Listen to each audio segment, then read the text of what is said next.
Hey, good morning, everybody. This is going to be hopefully a quick one. It's day 16. I'm on day 16. It is Monday, August 27. I have 7 days to go, so I'm in essence 2/3 done with this trip. I can't believe how fast the time is going. So yesterday, I went from Chandler, Oklahoma to Shamrock, Texas, where I'm at today. I stayed at the Lincoln Motel 2 nights ago in Chandler, which was an awesome place to stay. Classic Route 66 motel, built in 1938. Great customer service and a great Route 66 feel. Really good for motorcyclists. You know, you can park your bike right outside, carry your luggage right into your room. Traditional type of stuff. Good place to stay. Last night where I'm at now is the Shamrock Motel in Shamrock, Texas, which is also, Shamrock, Texas is the home to the U Drop Inn and Conoco Tower, which is portrayed in the Disney movie Cars as Luigi's Tire Shop. So yesterday I went to Pops, 2 thumbs down. It's a roadside icon. It's a new one, kind of keeping like with some of the themes of the classic Route 66 stuff, but with the new age type of feel. Wasn't worth it for me. Read the reviews, watch the video that I did prior. I did stop at a gas station, an old rock gas station, which was more interesting. I should have spent more time there. It's abandoned now, but once again, there's a review on that from yesterday. Then I ended up at the National Cowboy and Heritage Museum. Now, what threw me off yesterday were the 3 museums I wanted to see. One of them was closed. The one in Elk City, which is the National Route 66 Museum, was closed. That's closer to Texas. The National Cowboy and Heritage Museum, which I got there about 9:30, it didn't open up till noon. So I just hung out in the shade and waited for it to open. Now, the other one in Clinton, which is the State Museum, which I just dropped a video on YouTube for, that one didn't open up till 1. So my timing was really thrown off. And ironically, I waited for the Cowboy Museum to open, and I got into the lobby, and I got in a really great conversation with a professor of history there. I mean, she's a professor of history who I met there. I think she volunteers there also. So that's Dr. Osborne, or Osborne. I apologize if I pronounced her name wrong. I got her, I have her picture together with her on my Facebook. We talked, well, it was a great conversation, but we talked for at least an hour because I was allotting an hour for the museum. So it opened up at noon. Before I knew it, 1 o'clock, and I moved on. I didn't go into the museum, so maybe someday I'll come out and visit, and I'll do that later. So I got on the road. Pretty much nothing really imperative or whatever on the trip from that museum to the one in Clinton. Just got on the road and kept going. And it was a cool museum. Once again, look at the video prior to this one on the Route 66 Museum, the Route 66 Oklahoma State Museum in Clinton. There's also a Valentine Diner. I didn't film it, put it on Facebook, but the Valentine Diners were very interesting as it was in like what you would consider the heyday of Route 66. So let's say the 50s and 60s, where people would get these diners, kind of look like streetcars almost, you know, narrow like that. And they would ship them on rail cars, and you would put them along the route, and you would own it, and you would pay it back in increments. So the history of the Valentine Diner is very interesting. Today, what I'm doing is going from Shamrock to Tucumcari, New Mexico, staying at the Blue Swallow. The U Drop Inn I mentioned is walking distance from here. So after this video, I'm going to shut this one down. I'm walking down there. Gonna check out the U Drop Inn. I got some photos from it from last night, and I'll probably do a little video of the U Drop Inn. And I have to go to the post office to mail some stuff out again, 3rd time. And then I'm gonna hit a few gas stations. And one thing I wanted to mention, I know I'm doing some videos with my helmet on, and you guys can hear me, which is great. But the reason why, these are just short stops, and I have an audio plug that goes into my helmet that I'm listening to music, and for me to take my helmet off every time I come to a stop that I only want to be at for like 5-10 minutes just for a photo op or a video, it's about another 5-10 minutes to take that helmet off, put it off to the side, make sure it doesn't fall. I gotta take my eyeglasses off, unplug everything, take the helmet off, take the earplugs out. It's a real production to get that helmet off and on my head. So that's why I have it on. It's only for the short shots that I'll keep my helmet on. No one said anything about it. I just thought I would want an explanation. It seems weird not to take the helmet off.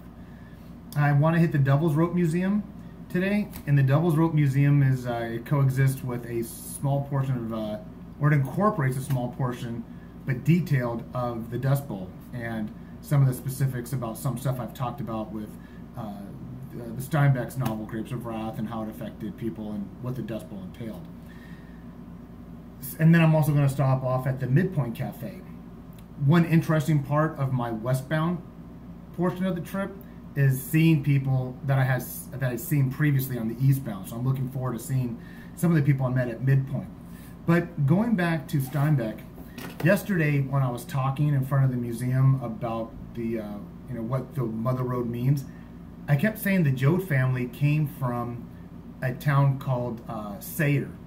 There is Sayre, Oklahoma, and Sayre, Oklahoma is in fact on Route 66 on the very, very west part of Oklahoma, going towards Texas. What I meant to say was Sallisaw. Sallisaw is mentioned in the book and in the movie is where the Joads were originally from. So let me show you the map. On the map what I'm talking about, oh, that was funny. I wonder what that's going to look like on video. Okay, so let me show you on the map what I'm talking about. So here's Oklahoma City. Here's where I filmed that, right? There's Oklahoma City. This is Route 66 going up to Chicago. So Chicago Route 66 comes down. This is all Route 66, Main Street America. Boom, Oklahoma. Now where the Joad family starts in the book and in the movie is a place west of Choctaw, and it's probably right here, but it's not listed on the map. It's called Sallisaw. Sallisaw is a real place in Oklahoma, right here, where the Joad family start their trek, okay? So, and then, funny thing in the movie is that when Tom Joad ends up rendezvousing with his family at his uncle's farm, they load up and they start moving the truck, and they start driving. Right around here, in the movie, they pass a road sign that says Route 66. How I know that's incorrect is because the next scene, they're in Oklahoma City with the Capitol in the background. So as they leave and they see that first Route 66 sign in the movie, that's not Route 66, because the next thing they see is Oklahoma City, the Capitol in the background. Unless they're saying they hit that sign, but you'll see what I'm talking about if you watch the movie. It's just weird. So this section of the Joad's journey was not Route 66. They start Route 66 here in Oklahoma City. They go through Oklahoma, Texas, enter into New Mexico. From New Mexico, they come through Tucumcari. Now, Tucumcari, here's that freeway I was talking about yesterday.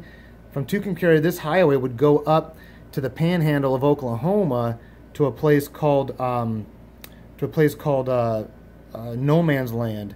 But that was where the epicenters of the storms, that weather system would hit for those 10 years. So then the Joads travel here. There's two alignments of Route 66. An earlier one that went up to Santa Fe, dropped back down and went like this. And then later designed, streamlined it where it came straight across, cut out this portion, and cut out this portion, Los Lonos Loop. And it goes straight across, comes across here. What do we got here? We got Holbrook, that's where the Wigwam Motel is. Keep cruising. Here's another one that kind of cuts across. Seligman and Williams is highly noted on Route 66. Come through here. There's Oatman, Arizona, where the donkeys are at. Needles, we're in Death Valley, Mojave Desert. And then the Joads come to Barstow. Now after Barstow, they don't end up following Route 66 down to San Bernardino, and that's where I live, is in Riverside. San Bernardino to the coast, they end up on this Highway 58 now, going due west to Bakersfield to a migrant camp called Weed Patch. And that's where the viewer and the reader leave the Joads. But at Weed Patch, the Joads mentioned that they had found more permanent work north off the 99 in the vicinity of Fresno. So the Joads' journey on Route 66, and Steinbeck phrasing it the Mother Road, their journey on Route 66 is from Oklahoma City to Barstow, California, then they move off of it. One other thing I wanted to note, that in Los Angeles, here, matter of fact, they may show it on the blown up map, this was the original terminus here, where you have Broadway and 7th, and downtown LA is where the original terminus was for Route 66. I think in 1936 or 1938, the Highways Act said, no, we want every highway to end where another highway begins. So what that meant was extending it from downtown LA out to Santa Monica, right here on Lincoln and Olympic, right where that dot is. There's a place called Mel's Diner. That's where I ate on my way out. But what people end up doing is going all the way to the Santa Monica Pier for an iconic picture and saying they've completed it. And at the very, very end of that pier where the dot is I think it's called the Last Stop Shop, you know, Route 66. But functional wise, it actually ended right here on Lincoln and Olympic, not in this area, but people will go down there.